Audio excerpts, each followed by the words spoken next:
There's no civil war. And let's be careful about Tea Party favorite. For example, everybody says Marco Rubio is the Tea Party favorite in Florida. I see him as a mainstream Republican.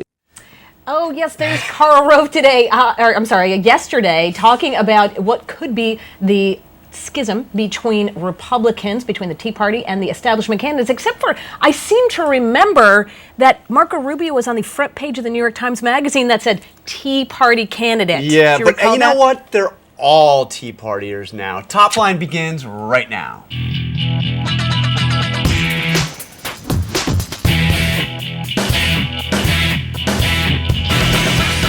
And welcome to ABC News Top Line. I'm Amy Walter. And I'm Jonathan Karl. All right, every day we bring you the latest, the greatest in political developments, all live, unscripted.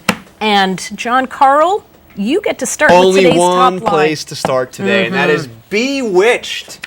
Christine O'Donnell, the Republican nominee for Senate, just love saying that, is haunted, I guess we could say, by her past comments about dabbling in witchcraft, although it is important to note that she did not join a coven. Here is the clip, and here is her response as well.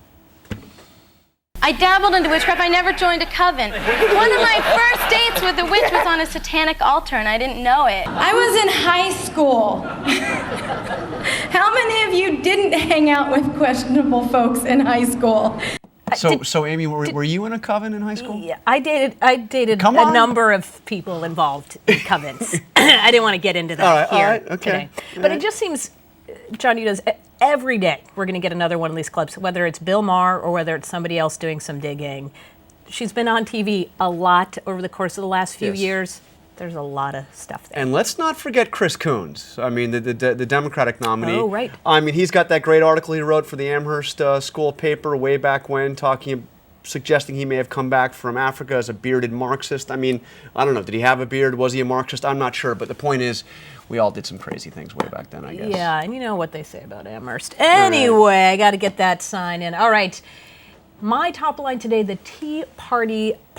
Well, the White House says the New York Times front page this morning, which suggests that the Democrats are planning a national ad campaign tying Republicans to the Tea Party and saying that they are taken over by Tea Party extremists. White House says that's not true, though I will note today, John Karl, you may appreciate, that the same day that the White House pushed back on that, the DSCC notes it is releasing 3 new ads in which they are calling Ken Buck an extremist, too extreme for Colorado. So what is it?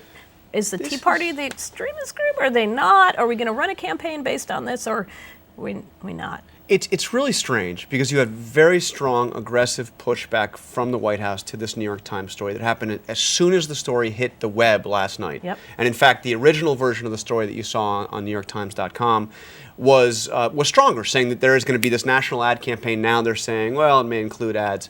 But the pushback came from Gibbs, came from the White House. Absolutely 100% not true. I don't understand it because this is really the centerpiece of their campaign. Right. So I guess instead of nationally, we'll just do it state by state. State by state. So extremist by state, not by national. All right. Well, next up, awkward. The President of the United States is in Pennsylvania today, campaigning for Joe Sestak, the Democratic nominee in that state. And you may recall that there was a little primary there, and the president supported the other guy. I think his name was Specter.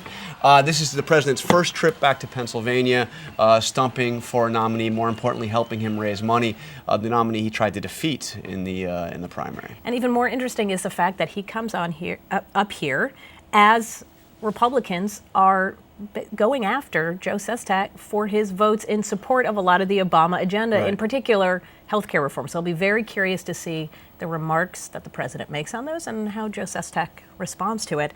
All right, and finally today, going Gaga in Maine. Yes, we had to bring this up. Lady Gaga, she of the meat dress fame, heading to Portland, Maine today at a rally, urging Maine's 2 Republican senators to support the repeal of Don't Ask, Don't Tell. And I don't know about you, John, but I've heard, my sources tell me that nothing sways Susan Collins and Olympia Snowe like a good rendition of Poker Face. Yeah, so it may work.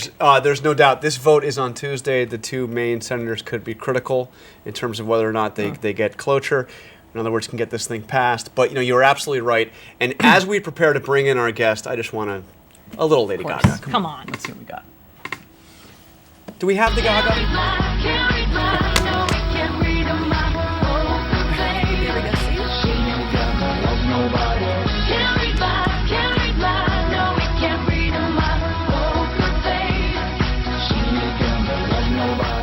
Now, if Olympia Snow and Susan Collins are not going to listen to that, I don't know what they're going to listen to.